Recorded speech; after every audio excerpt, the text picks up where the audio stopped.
ओम शांति। 6/7/24 की वाणी है। आज बाबा ने कहा, मीठे बच्चे, बाप की याद से बुद्धि स्वच्छ बनती है, दिव्य गुण आते हैं। इसलिए एकांत में बैठ अपने आप से पूछो कि दैवी गुण कितने आए हैं।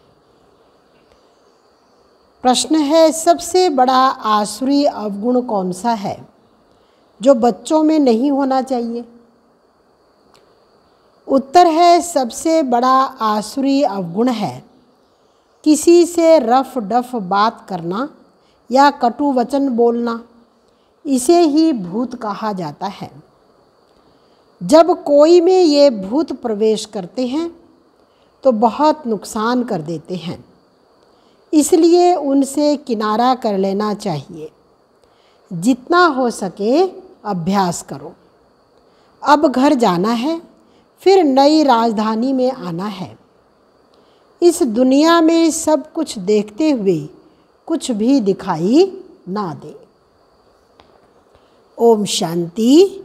बाप बैठ बच्चों को समझाते हैं, जाना तो है शरीर छोड़कर, इस दुनिया को भी भूल जाना है। यह भी एक अभ्यास है। जब कोई शरीर में खिटपिट होती है तो शरीर को भी कोशिश कर भूलना होता है, तो दुनिया को भी भूलना होता है। भूलने का अभ्यास रहता है सुबह को, बस अब वापस जाना है। यह ज्ञान तो बच्चों को मिला है। सारी दुनिया को छोड़ अब घर जाना है। जास्ती ज्ञान की तो दरकार नहीं रहती। कोशिश कर उसी धुन में रहना है। भले शरीर को कितनी भी तकलीफ होती है, बच्चों को समझाया जाता है, कैसे अभ्यास करो जैसे कि तुम हो ही नहीं। यह भी अच्छा अभ्यास है। बाकी थोड़ा समय है, जाना है घर। फिर बाप की मदद है या इनकी अपनी मदद है, मदद मिलनी जरूर है और पुरुषार्थ भी करना होता है। ये जो कुछ देखने में आता है वह है नहीं। अब घर जाना है, वहाँ से फिर अपनी राजधानी में आना है। पिछाड़ी में ये दो बातें जाकर रहती हैं, जाना है फिर आना है। देखा जाता है इस याद में रहने से शरीर के रोग जो तंग करते हैं वह भी ऑटोमेटिकली ठंडे हो जाते हैं। वह खुशी रह जाती है। खुशी जैसी खुराक नहीं। इसलिए बच्चों को भी यह समझाना पड़ता है, बच्चे अब घर चलना है, स्वीट होम में चलना है। इस पुरानी दुनिया को भूल जाना है। इसको कहा जाता है याद की यात्रा। अभी ही बच्चों को मालूम पड़ता है। बाप कल्प कल्प आते हैं, यही सुनाते हैं, कल्प बाद फिर मिलेंगे। बाप कहते हैं, बच्चे अभी तुम जो सुनते हो फिर कल्प बाद भी यही सुनेंगे। ये तो बच्चे जानते हैं। बाप कहते हैं, हम कल्प कल्प आकर बच्चों को मार्ग बताता हूँ। मार्ग पर चलना बच्चों का काम है। बाप आकर मार्ग बताते हैं, साथ में ले जाते हैं। सिर्फ मार्ग नहीं बताते, लेकिन साथ में भी ले जाते हैं। यह भी समझाया जाता है, ये जो चित्र आदि हैं पिछाड़ी में कुछ भी काम नहीं आते। बाप ने अपना परिचय दे दिया है। बच्चे समझ जाते हैं, बाप का वर्षा बेहद की बादशाही है। जो कल मंदिरों में जाते थे, महिमा गाते थे, इन बच्चों लक्ष्मी नारायण की, बाबा तो इन्हों को भी बच्चे बच्चे कहेंगे ना। जो इन्हों के ऊंच बनने की महिमा गाते थे, अब फिर ऊंच बनने का पुरुषार्थ करते हैं। शिव बाबा के लिए नई बात नहीं, तुम बच्चों के लिए नई बात है। युद्ध के मैदान में तो बच्चे हैं, संकल्प विकल्प भी उन्हें तंग करेंगे। ये खांसी भी इनके कर्म का हिसाब किताब है, इनको भोगना है। बाबा तो मौज में है, इनको कर्मातीत बनना है। बाप तो है ही सदा कर्मातीत अवस्था में। हम तुम बच्चों को माया के तूफान आदि कर्म भोग आएंगे, ये समझाना चाहिए। बाप तो रास्ता बताते हैं, बच्चों को सब कुछ समझाते हैं। इस रथ को कुछ होता है तो तुमको फीलिंग आएगी कि दादा को कुछ हुआ है। बाबा को कुछ नहीं होता, इनको होता है। ज्ञान मार्ग में अंधश्रद्धा की बात नहीं होती। बाप समझाते हैं, मैं किस तन में आता हूँ? बहुत जन्मों के अंत के पतित तन में मैं प्रवेश करता हूँ। दादा भी समझते हैं जैसे और बच्चे हैं, मैं भी हूँ। दादा पुरुषार्थी है, संपूर्ण नहीं है। तुम सब प्रजापिता ब्रह्मा के बच्चे ब्राह्मण पुरुषार्थ करते हो विष्णु पदवी पाने। लक्ष्मी नारायण कहो, विष्णु कहो, बात तो एक ही है। बाप ने समझाया भी है, आगे नहीं समझते थे। ना ब्रह्मा विष्णु शंकर को, ना अपने आप को समझते थे। अभी तो बाप को ब्रह्मा विष्णु शंकर को देखने से बुद्धि में आता है। ये ब्रह्मा तपस्या करते हैं, यही सफ़ेद ड्रेस है। कर्मातीत अवस्था भी यहाँ होते हैं। इन एडवांस तुमको साक्षात्कार होता है। यह बाबा फरिश्ता बनेंगे। तुम भी जानते हो, हम कर्मातीत अवस्था को पाकर फरिश्ता बनेंगे नंबरवार। जब तुम फरिश्ते बनते हो तब समझते हो कि अब लड़ाई लगेगी। मिरवा मौत मलू का शिकार, ये बहुत ऊंच अवस्था है। बच्चों को धारणा करनी है। यह भी निश्चय है कि हम चक्र लगाते हैं और कोई इन बातों को समझ न सके। नया ज्ञान है और फिर पावन बनने के लिए बाप याद सिखाते हैं। यह भी समझते हो बाप से वर्षा मिलता है। कल्प कल्प बाप के बच्चे बनते हैं। 84 का चक्र लगाया है। कोई को भी तुम समझाओ, तुम आत्मा हो, परमपिता परमात्मा बाप है। अब बाप को याद करो तो उनकी बुद्धि में आएगा, दैवी प्रिंस बनना है तो इतना पुरुषार्थ करना है, विकार आदि सब छोड़ देना है। बाप समझाते हैं, बहन भाई भी नहीं, भाई भाई समझो। और बाप को याद करो तो विक्रम विनाश होंगे। और कोई तकलीफ नहीं है। पिछाड़ी में और कोई बातों की दरकार नहीं पड़ेगी। सिर्फ बाप को याद करना है, आस्तिक बनना है, ऐसा सर्वगुण संपन्न बनना है। लक्ष्मी नारायण का चित्र बड़ा एक्यूरेट है। सिर्फ बाप को भूल जाने से दैवी गुण धारण करना भी भूल जाते हैं। बच्चे एकांत में बैठ विचार करो, बाबा को याद करके हमको यह बनना है।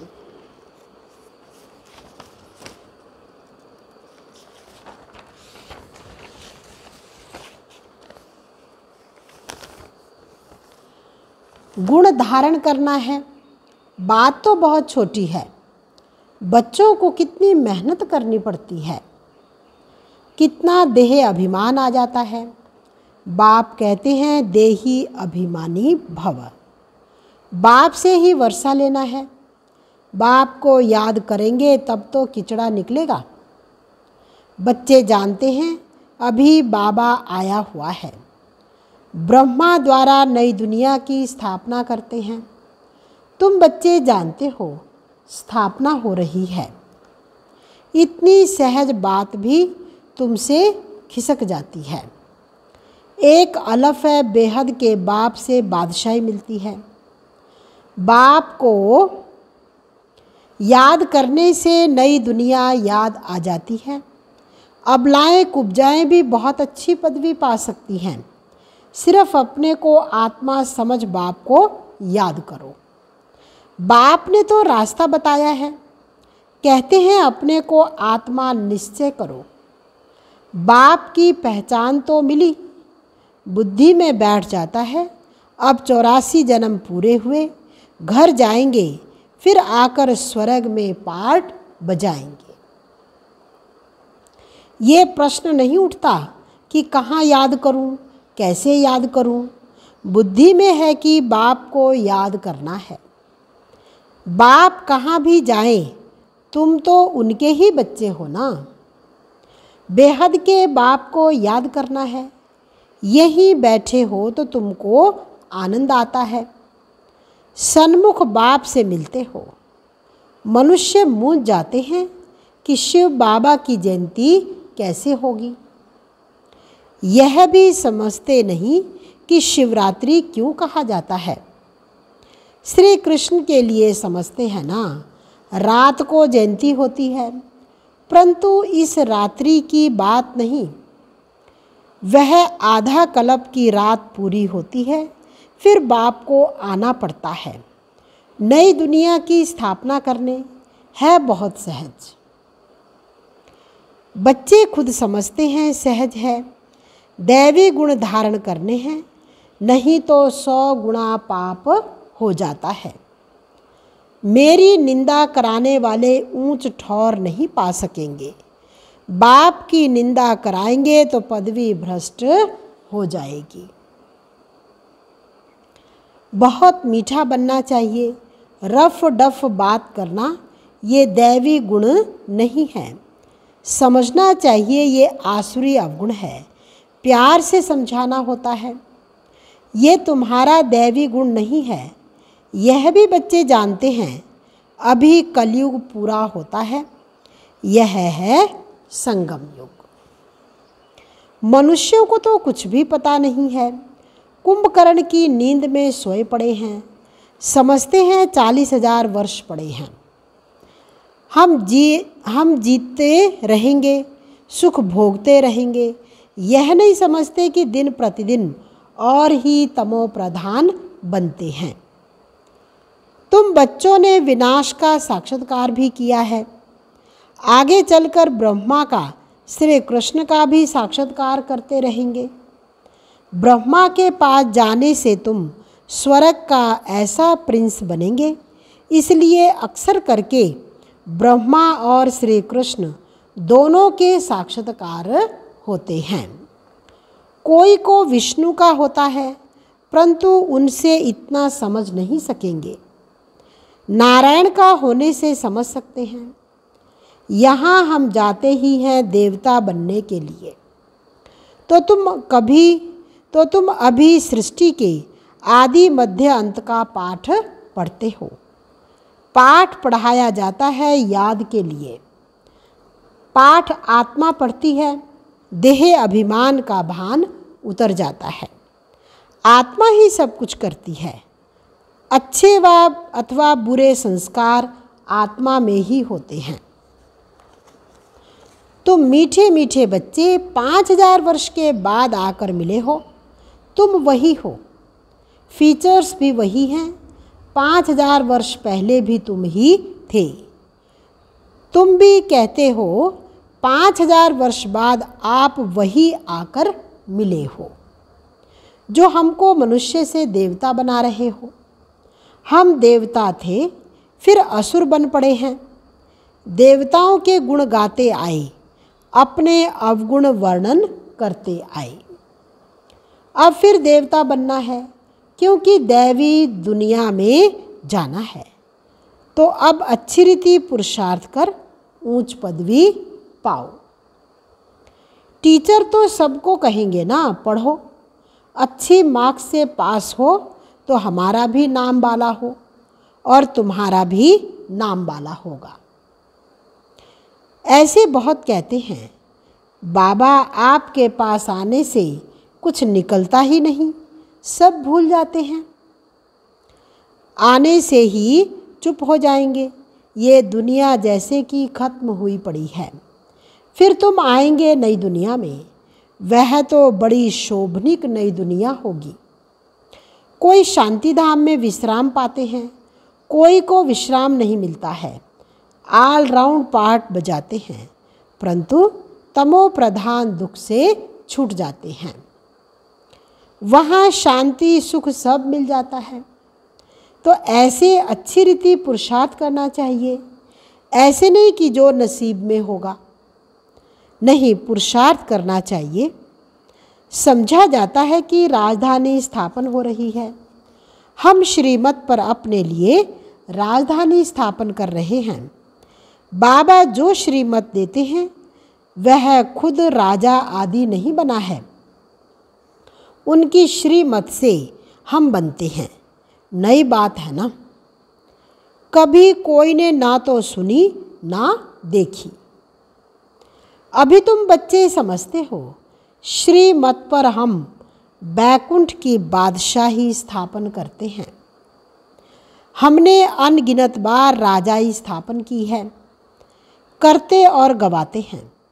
ये चक्र फिरता ही रहता है।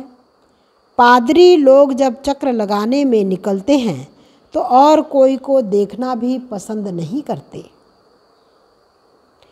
सिर्फ क्राइस्ट की ही याद में रहते हैं, शांति में चक्र लगाते हैं। समझ है ना? क्राइस्ट की याद में कितना रहते हैं। जरूर क्राइस्ट का साक्षात्कार हुआ होगा। सब पादरी ऐसे थोड़े होते हैं। कोटों में कोई तुम्हारे में भी नंबरवार हैं। कोटों में कोई ऐसी याद में रहते होंगे। ट्राई करके देखो और कोई को नहीं देखो। बाप को याद करते स्वदर्शन चक्र फिराते रहो, तुमको अथाह खुशी होगी। श्रेष्ठाचारी देवताओं को कहा जाता है, मनुष्यों को भ्रष्टाचारी कहा जाता है। इस समय तो देवता कोई है नहीं। आधा कल्प दिन आधा कल्प रात, ये भारत की ही बात है। बाप कहते हैं मैं आकर सबकी सद्गति करता हूँ। बाकी जो और धर्म वाले हैं वह अपने अपने समय पर अपने धर्म की आकर स्थापना करते हैं। सब आकर ये मंत्र ले जाते हैं, बाप को याद करना है। जो याद करेंगे वह अपने धर्म में ऊंच पदवी पाएंगे। तुम बच्चों को पुरुषार्थ करके रूहानी म्यूजियम अथवा कॉलेज खोलने चाहिए। लिख दो, विश्व की अथवा स्वर्ग की राजाई सेकंड में कैसे मिल सकती है, आकर समझो। बाप को याद करो तो बैकुंठ की बादशाही मिलेगी। अच्छा, मीठे मीठे सिकिलधे बच्चों प्रति माता पिता बाप दादा का याद प्यार और गुड मॉर्निंग। रूहानी बाप की रूहानी बच्चों को नमस्ते। रूहानी बच्चों की रूहानी बाप दादा को दिलवा जान सिकवा प्रेम से नमस्ते। ओम शांति। धारणा के लिए मुख्य सार, चलते फिरते एक बाप की ही याद रहे और कुछ देखते हुए भी दिखाई ना दे, ऐसा अभ्यास करना है। एकांत में अपनी जांच करनी है कि हमारे में दैवी गुण कहाँ तक आए हैं। दूसरा है, ऐसा कोई कर्तव्य नहीं करना है जिससे बाप की निंदा हो। दैवी गुण धारण करने हैं। बुद्धि में रहे अभी घर जाना है, फिर अपनी राजधानी में आना है। वरदान, सेवाओं में शुभ भावना की एडिशन द्वारा शक्तिशाली फल प्राप्त करने वाले सफलता मूर्त भव। जो भी सेवा करते हो उसमें सर्व आत्माओं के सहयोग की भावना हो, खुशी की भावना व श्रद्धा भावना हो तो हर कार्य सहज सफल होगा। जैसे पहले ज़माने में कोई कार्य करने जाते थे तो अपने सारे परिवार की आशीर्वाद लेकर जाते थे। तो वर्तमान सेवाओं में यह एडिशन चाहिए। कोई भी कार्य शुरू करने से पहले सभी की शुभ भावनाएं, शुभकामनाएं लो, सर्व की संतुष्टता का बल भरो, तब शक्तिशाली फल निकलेगा। स्लोगन: जैसे बाप जी हाजिर करते हैं, वैसे आप भी सेवा में जी हाजिर जी हजूर करो तो पुण्य जमा हो जाएगा।